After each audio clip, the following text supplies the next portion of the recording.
where bravery speaks through circuitry and modern equipment becomes the echo of human will. Subscribe and follow not just for another story of war, but for the untold truth of how courage redefines modern warfare. The night air was sharp and heavy, carrying the scent of wet soil and diesel. In the distance, the silhouette of a colossal machine stood against the moon. A Russian BM-27 Uragan, its launch tubes angled toward the sky like a cathedral of steel. It was built to dominate, to erase a grid square with a single volley. But that night, it was being watched. Inside a dimly lit control van, 5 Ukrainian operators from the Phoenix FPV unit leaned over their screens. Their faces glowed blue from the light of the cameras, the sound of propellers humming in their ears like a second heartbeat. They were young 80, barely older than 2080, yet the mission they held could tilt an entire front line. Neutralize the Uragan before it fired. A task, simple on paper, suicidal in reality. At exactly 2:15, the order came. Launch. 3 FPV drones sprang from the ground, their propellers cutting the silence, hugging the terrain like hunting falcons. The feed came alive. Cracked asphalt, trembling power lines, flashes of moonlight on metal. For a moment, everything worked until static clawed across the screen. Electromagnetic interference. The drones began to drift. Switch to manual, the commander's voice cut through, and at that instant, control passed from machine to human. The pilot's hands trembled on the stick. He breathed through his teeth, eyes locked on the tiny frame of a target worth millions. The road ahead shimmered with decoys, metallic reflectors that blinded sensors, but instinct found the truth. One drone slipped through the chaos, flying just above the ground, a whisper of death gliding through the wind. Target in sight. Strike now. The drone dived, camera shaking, its propellers screaming. The image of the Uragan swelled until the screen went white. A second later, the night erupted, a thunderclap, a bloom of fire devouring steel. Within 10 minutes, Russia's long-range launcher became a burning skeleton. In the Phoenix command post, no one cheered. The operators sat motionless, faces pale, as the sound faded. They had just written a new line in the history of war. In the age of these modern military equipment, the difference between victory and oblivion was no longer measured in range or caliber, but in the heartbeat behind a joystick. 3 days later, the front line did not roar with engines. Ow, it whispered. The Russian army had abandoned its armored columns and thunderous assaults. Instead, the horizon fractured into shadows, small infantry units, 4 to 6 men each, crawling through ravines, forests, and the ruins of abandoned villages. It was a new kind of warfare, not the clash of titans, but a storm of needles. They called it the 1,000 Cuts. From the Ukrainian trenches near Nova Pavlivka, soldiers watched through night optics. No tanks, no headlights, just flickers of movement in the grass. The silence was more terrifying than any barrage. Somewhere out there, dozens of Russian units crept closer, each armed with radio silence, knives, and the will to vanish. "Do not fire," whispered a Ukrainian sergeant. "Let them come." Every heartbeat was a countdown. Every breath, a risk. At dawn, the illusion shattered. Dozens of firefights erupted at once. Bursts of light scattered across 20 kilometers of front. The Russians struck not to capture ground, but to suffocate. They forced Ukraine to defend everywhere, to feel surrounded even where no one stood. Yet Ukraine had learned. Mobile response teams moved like water, countering infiltration with precision mortars, mines, and roaming FPV drones. Above the Kazini Torets River, a swarm of small suicide UAVs drifted in the fog, hunting for heat signatures. When Russian assault groups reached the crossings, the air exploded. In less than 2 hours, 7 troops were wiped out or captured. The rest fled into the tree line, leaving behind shattered rifles and scorched uniforms.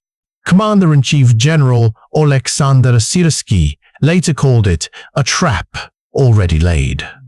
That evening, President Volodymyr Zelensky appeared on broadcast, his tone calm but edged with iron. They wanted a breakthrough. Instead, they broke themselves. The message spread like wildfire across encrypted channels. For every cut Russia made, Ukraine delivered one deeper one, not in numbers, but in precision. In the cold arithmetic of modern conflict, the weight of courage began to outweigh the weight of steel. The battlefield had changed shape. The old world of massive offensives was gone. Now, victory belonged to those who could disappear, strike, and vanish again. A new doctrine was being born. One written not by generals, but by the quiet endurance of soldiers adapting faster than machines. The sea lay still as glass, wrapped in a blanket of fog so thick that even the horizon vanished. It was 3:52 in the morning on the southern edge of Crimea. Russian soldiers moved in ghostly silhouettes, unloading missiles worth millions, whispering orders that dissolved into mist. They believed the darkness was their shield. They were wrong. Beneath that veil, a shape glided silently over the water, a Mlura V5 robotic boat, 18 feet of steel painted the color of shadow. On its deck, 3 Wild Hornet FPV drones waited on narrow rails, wings glistening with dew.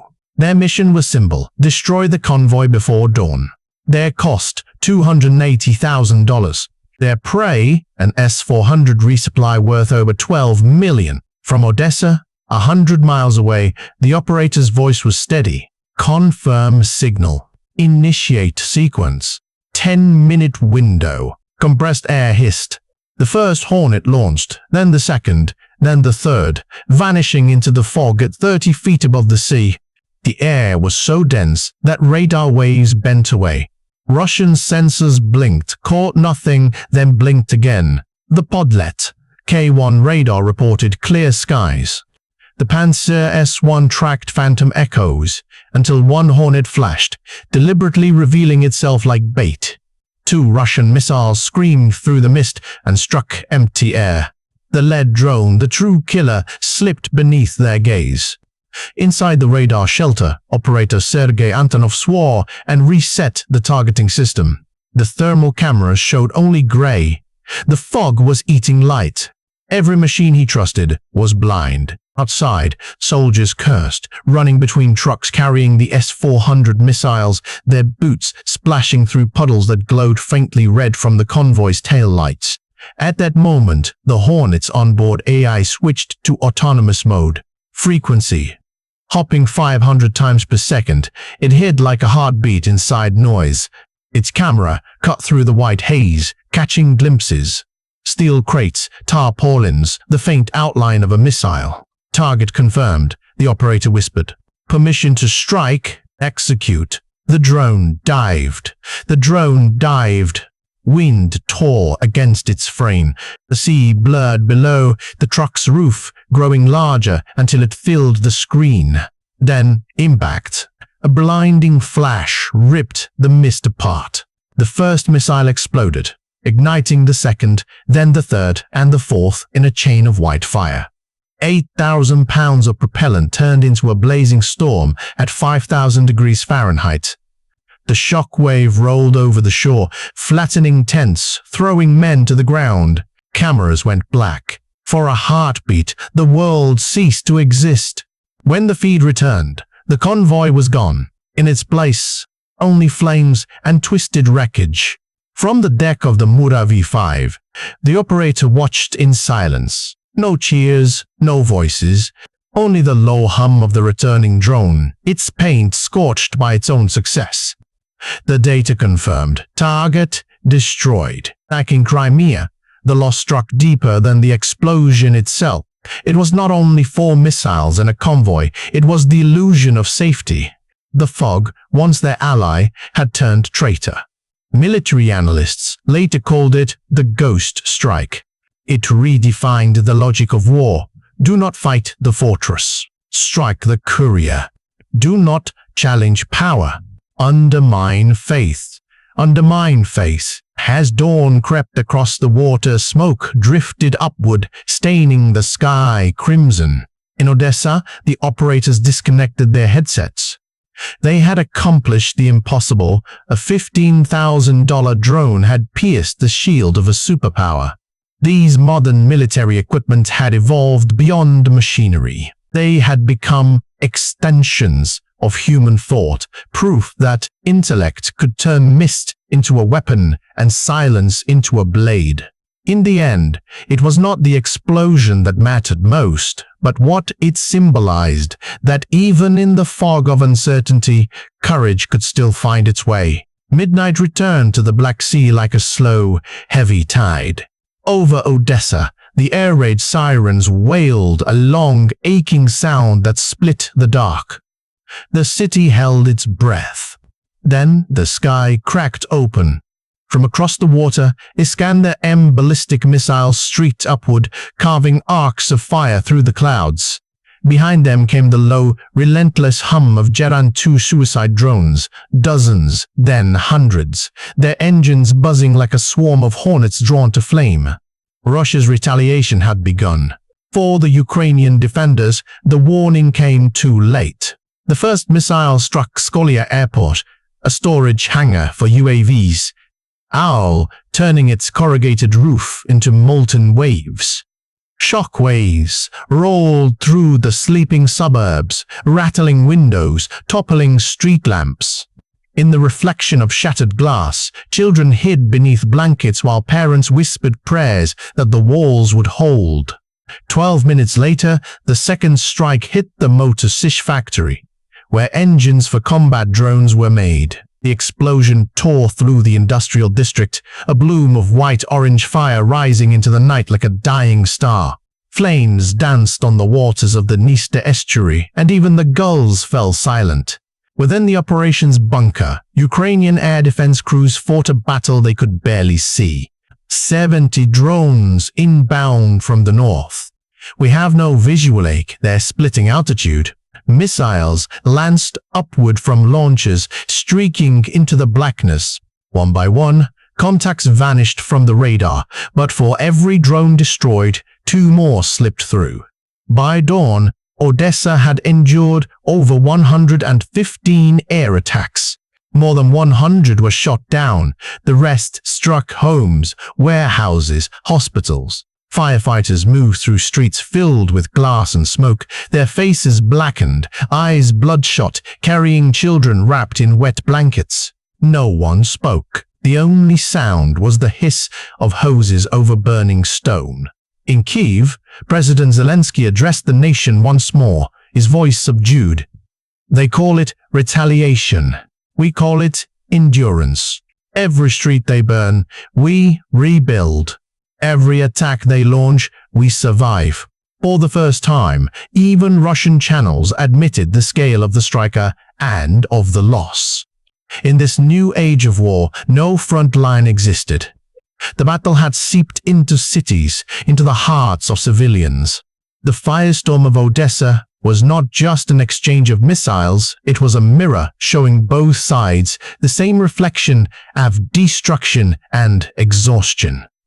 As dawn bled across the ruins, the wind carried the acrid scent of burning fuel and salt. Amid the rubble, a firefighter paused, raising his soot-covered hand toward the horizon where the sea still burned. "It is not over," he whispered, voice trembling. "They will come again." And yet, above the rising smoke, the sun broke through, a tar pale, fragile, but alive. Even under ashes, light endures. By the end of September, the fire in Odessa had dimmed, but the message still glowed on the horizon. The age of brute power was dying. Across war rooms from Warsaw to Washington, screens flickered with new priorities: autonomy, precision, adaptability. Generals once obsessed with armor and artillery now studied algorithms and drone swarms. The battlefield had evolved faster than doctrine. Ukraine had proven something the world could not ignore. A nation, outnumbered, outgunned, had bent technology to its will, turning what was once cheap and disposable into a strategic spearhead. Their drones are crafted from carbon fiber, cameras, and human daring had redrawn the map of possibility. In the offices of NATO, discussions no longer revolved around tank divisions, but around response time. Could humans and machines think as one? Could a soldier control 100 drones with a single gesture? Could courage be translated into code? Meanwhile, in laboratories from Silicon Valley to Seoul, engineers studied the footage of Phoenix attack and the Hornets of Crimea. They replayed every frame, not for spectacle, but for understanding. Because hidden within that grainy, trembling footage was a revelation that, in war, the smallest element could now deliver the largest consequence. Yet, not every reflection was triumphant. For some, the sight of burning cities and broken children's toys on the pavements of Odessa became a question that no algorithm could answer. How far can progress go before it erases the human face? The paradox of modern warfare revealed itself. The more intelligent our weapons became, the more fragile our humanity seemed. In conferences, experts spoke of multi-domain synergy, but soldiers in the mud knew another truth. The machine might strike, but only the human can choose when. And somewhere in the midst of that paradox stood the image of a young drone pilot in a dark room, eyes lit by a trembling screen, heart beating in rhythm with the blades of his creation. He was the embodiment of the new soldier, not defined by strength, but by sensitivity, not by destruction, but by precision.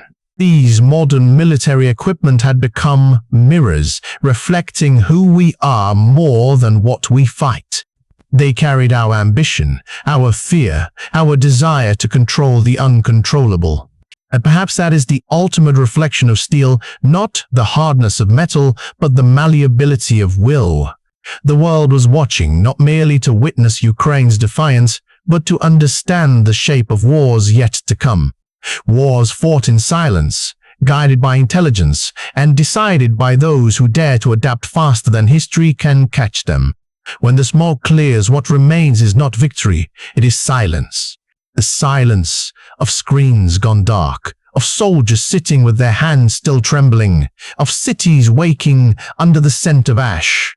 Modern warfare has changed its face, but its heart remains the same. It still beats to the rhythm of courage. Every piece of military equipment carries the weight of human choice. Behind each drone flight, each missile launch, lies a pulse, a decision made in the space of a breath. The cold steel of machines hides the warmth of those who dare to guide them. On the battlefields of this century, steel no longer roars, it listens.